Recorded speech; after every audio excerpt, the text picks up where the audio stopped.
My name is Magda, and I'm 26 years old. I work in an office in the city. On the weekends, I used to love to get away from all the hustle and bustle and take a trip to the countryside. Luckily, I have a cottage in a small village which is located right at the edge of the forest.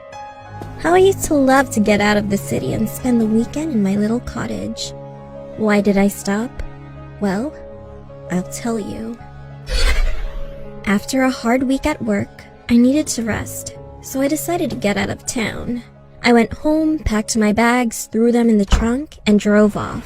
When I arrived in the village, it was late in the evening and I was tired from the long drive. I went straight to bed and fell asleep quickly. In the middle of the night, I was awakened by the sound of my car alarm going off. I looked out the window, but there was nobody in sight. I found my car keys, pressed the button to shut off the alarm, and the awful noise stopped. I laid back down and tried to fall asleep. All of a sudden, the alarm went off again. I didn't feel like getting up, so I just grabbed my keys and pressed the button once more. Everything was peaceful and quiet again. However, 5 minutes later, the alarm went off a third time. Once or twice could have been an accident, but now I was wondering what was going on. Could someone be playing tricks on me in the middle of the night? I got up again and pressed the button to turn off the alarm. But this time, I didn't lay back down. I stood at the curtains and watched. After a few minutes, I saw something by the light of the moon. A shadow emerged from the bushes and slowly approached the car. I could just about make out the shape. It was something tall, skinny, and black. The figure reached out with its long, thin arms and knocked on the car.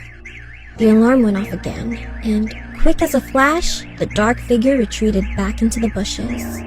At that moment, I realized what was going on and began shaking with fear.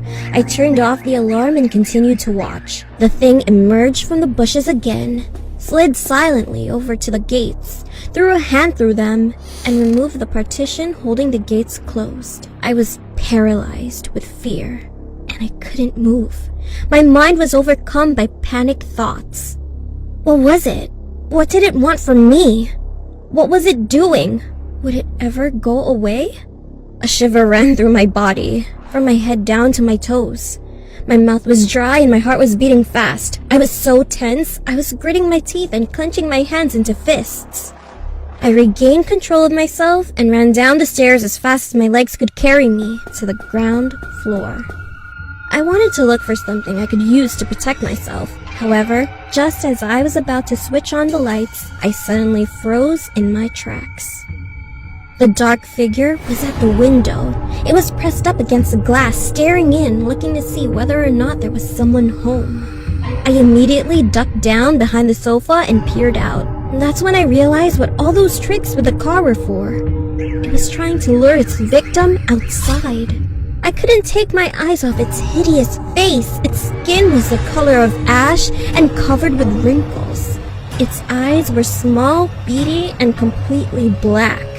Instead of it having a nose, there were 2 ragged holes. It didn't have any lips, just 2 rows of sharp, yellow teeth. When it breathed, it was so heavy and hoarse that it was misting up the window. I just knew it wasn't going to go away. After standing at the window for a few moments, I heard a rustling noise as it came to the front door. I watched as it tried to push its fingers through the gap under the door. The handle began to twitch wildly up and down. The creature emitted a chilling sound. It was not like a human voice. It was a deep, beastly growl, like an angry dog chewing on a bone. I knew that if it heard me, it would keep trying until it found a way to get into the house. I crouched down behind the sofa, hiding in the shadows and desperately trying not to make a sound. Tears began involuntarily streaming down my face, no matter how much I tried to stop them. I could feel my pulse pounding in my temples, and I was shaking like a leaf, just waiting for it to end. I don't know how long I cowered there. I must have been passed out. When I woke up and looked out the window, The creature was gone. The door was still in place and everything seemed secure. I've never been so relieved in all my life. I ran upstairs and looked out the window. It was light outside and there was no sign of anything wrong. Taking a chance, I grabbed my keys and without stopping to collect any of my things, I ran out to the car. I jumped in, locked the doors, and drove away from the village as fast as I could. I didn't stop driving until I got back to the city. When I got back to my apartment, I turned on the radio and heard a news report. The announcer said that, in the village, the dead bodies of 2 girls had been discovered. Their corpses had been mutilated and dumped in a swamp. I guess the creature found what it was looking for. I don't want to, but I am curious to know. What would have happened if I didn't make the right decision of sprinting?